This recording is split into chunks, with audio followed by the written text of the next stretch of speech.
You know what I realized recently? Us human beings, we were made so fickle. I mean, think about it. How many times in the past year, month, how even week have you changed your mind, switched your thinking, questioned your beliefs? Even right now, when I first said we were fickle, your ego probably said, nah, not me. But when you reviewed the evidence, truthfully, you know it's hard to deny. I think this year for me has pointed it out enough. I saw so many videos that I worked hard on not perform the way I'd hoped, and after releasing my most recent video, one I consider to be my best commentary with my best thumbnail, and watching it flop like the rest, doubt snuck into my mind. The happy-go-lucky mindset I started living with recently, wavering under the weight of multiple failures. I sat there, in my room, gripping my pen way too tightly, looking at the page. Physically, I was there.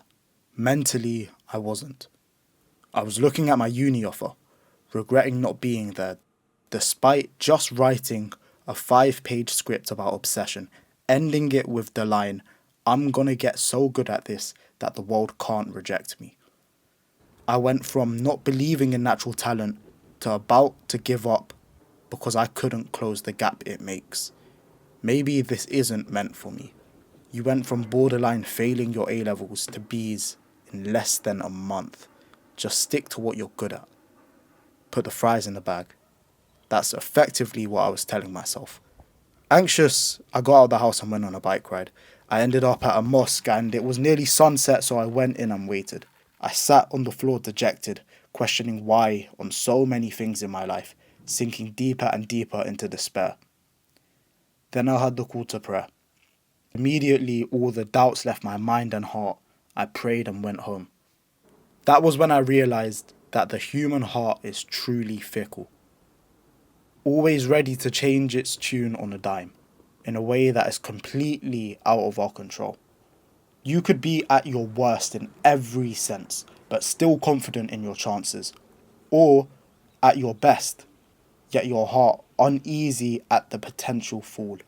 Even when I went out to record this B-roll, I went out with a focus to record people, but before I knew it, I was entranced with the sunset. Everyone's hearts are fickle. The people who are successful are those who, despite how their heart tries to sway them, constantly do what they need to do. They understand that feeling, even thinking in a certain way, doesn't have to impact what you do. There's this separation between their mental and emotional state and their physical. Even if they don't want to, they know they can still get up again and do everything they can to stay in the fight and not defeat themselves. They don't let their hearts cloud the judgment of their mind. They control what they can and understand that the way they feel is outside of their control. And it's outside of yours. You don't know when something will get under your skin or make you feel insecure. You don't know when doing something you usually enjoy will stop making you happy. You don't know how long this feeling will last or if it will ever go away. Whose control is it in? I believe it's in God's control, and His sincere remembrance can remove negative influences on your heart. But you still have free will. You choose if the momentary feeling overrides your pre-existing values. Imagine a fat man who wants to lose weight. He goes to sleep motivated to go on a run the next morning, telling himself, tomorrow is the day that my life will finally change. He's told himself this countless times. And yet, every single day, the result is the same. Morning comes, he opens his eyes, and he realizes, you know what? Maybe some more sleep before work wouldn't hurt.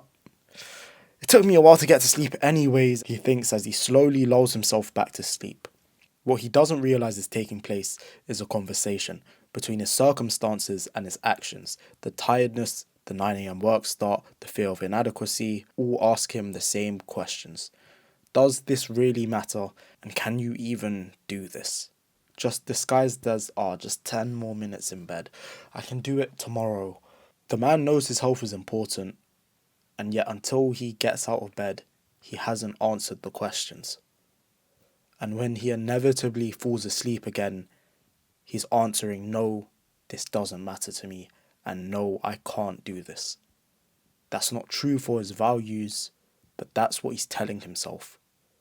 There's been so much talk on the importance of the narratives we tell ourselves, but we fail to understand our actions are the narratives we tell ourselves. We say actions speak louder than words. Actions speak. Full stop. Think before you speak. Watch what you're saying because you can't take it back.